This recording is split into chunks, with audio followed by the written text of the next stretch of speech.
What makes bowing so difficult is that you apply the force with the bow with your right hand, Yeah. but the distance between your right hand and the string is constantly changing. And if you want to play a string with a constant downward force on the string, which you want for an even tone, you have to be able to control an even tone. Right.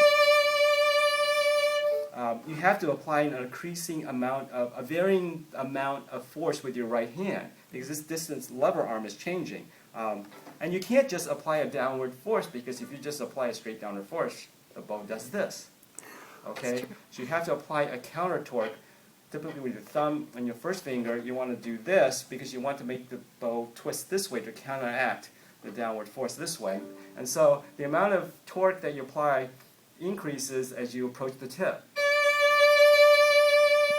Now, for that net effect torque, you can apply it different ways with your right hand because you've got 5 fingers. It turns out that there is a solution to this physics problem, which I think happens to correspond with the musical solution as well, which is that there is a minimum amount of upward thumbward force you can use to get the torque you need. Okay?